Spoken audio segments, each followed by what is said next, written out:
Bigwas ang kakampi mo. Mapapakinggan mula Lunes hanggang Biyernes dito sa DWGO.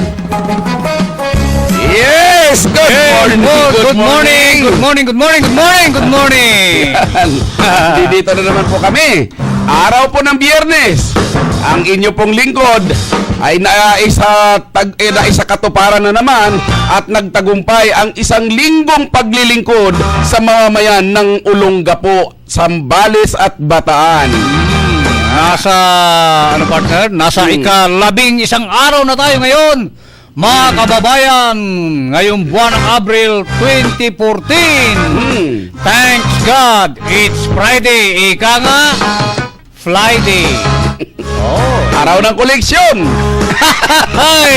At bago ang lahat, mga kababayan, ito naman po ang tambalang Toby Abili at Johnny Reblando sa programang Bigwas at Bumibigwas. Isa na namang mainitang talakayan, komentaryo at mga public service ang inyong masasaksihan at mapapakinggan sa DWGO at mapapanood sa TV22. Kung kaya't samahan nyo kami sa loob ng 2 oras mula alas 8 hanggang alas 10 ngayong umaga.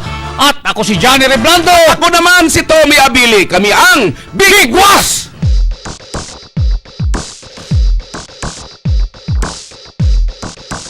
Ito po mga kaibigan. Panoorin nyo, mga kaibigan. Tingnan nyo sa inyong mga TV screen. Yan.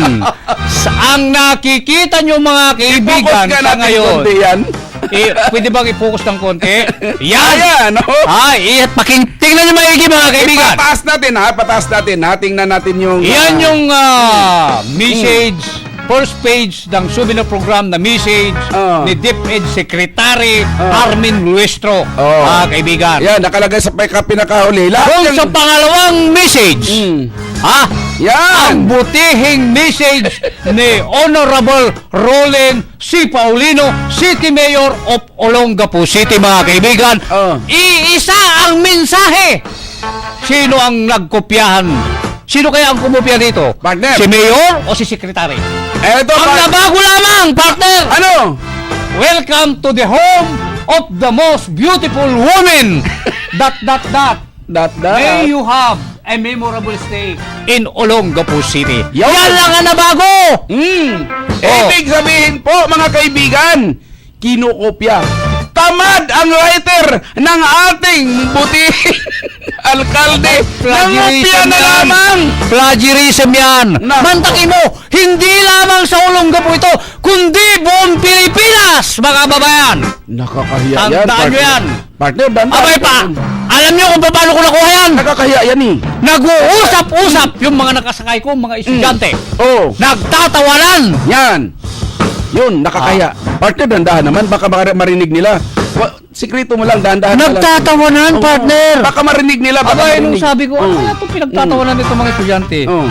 Abay, sabi nung, nakasakay ko mga Bicolano. Manoy, sabi niya, mahiling ani, sabi niya, pahiling ani message ni Secretary. Ay, sabi niya, yung, kasi iba yung tubong naga, yung intonasyon ng naga, doon sa talaga sa Albay, yung salitang Bicol.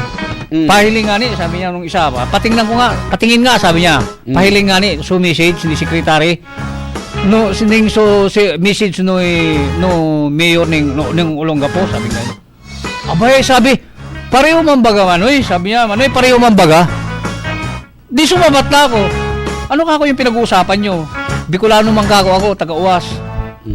Abay, yung pinakita sa akin, iisa yung tema ng message. Naku po! Buong Pilipinas po yan. Yung naganap na 2014 National Press Conference. Journalism. Press conference po yun. Oo. Mga reporter po yun. Lahat. Nakakaya to. Magiging reporter din po yung ibang mga kabataan doon. Paano nangyari ito ngayon? Ang naiba lang doon yung welcome to the most beautiful city of ano to? Nakalimutan ko na yung Tinatamad, partner. Tinatamad yung writer. Mayor. Ang tanong tuloy ng ating mga kababayan, mga estudyante na dumayo rito mula Luzon, Visayas, Mindanao. Sino ang nangopya? Si sekretary nangopya kay mayor o si mayor nangopya kay sekretary? Kawawa naman si sekretary, nangopya na lang doon sa lokal. Doon sa ating mga kababayan na may mga estudyante na sumali dyan. Department of Education. Tignan nyo po maigi yung souvenir program nyo. At nandun po yan. Lahat ng mga sumali dito mga kaibigan. Luzon, Visayas, Mindanao. Pinag-uusapan yan. Nako, Diyos mio. Nakakahiya naman. Nakakahiya. Kawawa naman si sekretary. Sino kaya yung nagbigay ng mensahe nito? Kawawa naman si sekretary, nangopya na lang dito sa lokal. Ano Ay, nga mo? sinasabi namin hindi Ito na kami- naman, malaking Nako. kahihiyan na naman ito sa ating Nakakahiya. alkalde. Nakakahiya to. Oh. Sino kaya dito? Sino naman kaya ang writer niya na tinatamad naklungo. sa oras na yon para gawin yung Minsan na lang, partner, ganito yan eh. Minsan na lang tayo Oh. magmalaki. Ipagmalaki natin na tayo ay may sariling may mensahe. Na welcome to the most, ano tawag dito? Ay, mantaki mo, journalism pag-uusapan na welcome to the home of the most beautiful woman. May you have a memorable stay in Olongapo City. Napakaganda po yun. Doon sa huli. Yun lang ang idinugtong. anong Word by word doon sa mensahe na nanggaling doon sa message doon sa souvenir program ni Deputy Secretary Armin Restro. Word by word, iisa doon sa mensahe ni Honorable Mayor Rolin Paulino. Siguro. Ang napalitan labang doon yung welcome. ayun. Pati yung prayer, mga kaibigan, iisa ang nilalaman.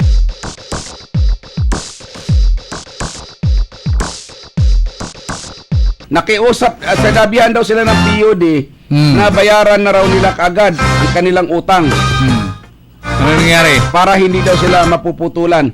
Oh. Wala na pong karapatan na mangulikta ang PUD sa usapin ng OEDC. Malinaw po yan.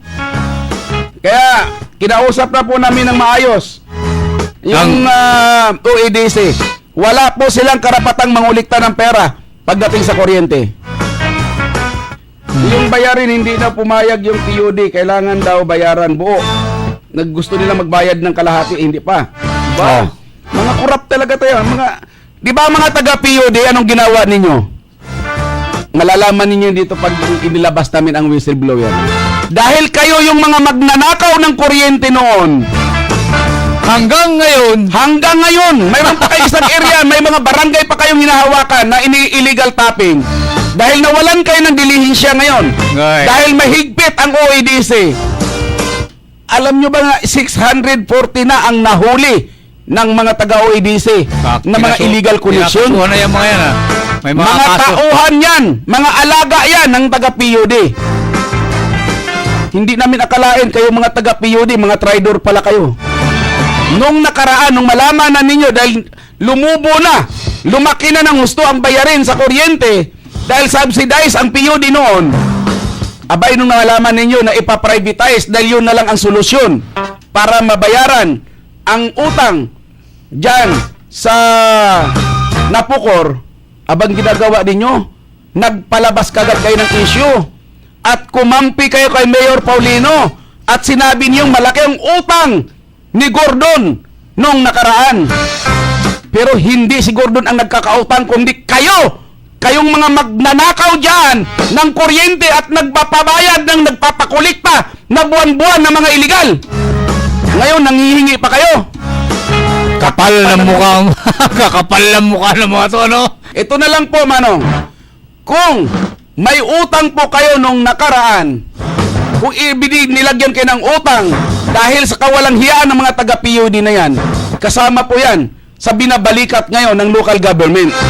Yung sinasabing 5.2 billion na pagkakautang sa kuryente, hindi po kasalanan ng nakaraang administrasyon, kung hindi kasalanan po ng mga magnanakaw na taga-PUD. Magmula doon sa mga elektrisyan ninyo na nagpapatapping, nagpapa-illegal connection sa bawat barangay. Mayroon pang flat rate. Ang nakukonsumo ninyo ay 30,000 o 30,000. Ang inyo namang pinababayaran dahil flat rate, ang nilagay ninyong bayarin doon ay 2,000 lamang. At kinukuha naman ninyo ay 10,000 lamang. Kaya nasa inyo naman ang 8,000. Ngayon, kung alam na ninyo na magkakaroon ng inspection sa inyong mga lugar, ang ginagawa naman ninyo, ay ginagawa naman ng taga-PUD, pupunta ka agad doon, ikakalibrate yung kontador. Yung kontador, oh. Pag kinalibrate ang kontador, itatama nila ngayon doon sa kanilang pagkakautang. Sa kanilang binabayaran, itatama. Pero yung kuryente na nagagamit, worth of 30,000 na. Sino mananagot doon? Di ba ang local government? Dahil subsidized ang PUD noon. Ha! Simpleng-simpleng pagnanakaw, no?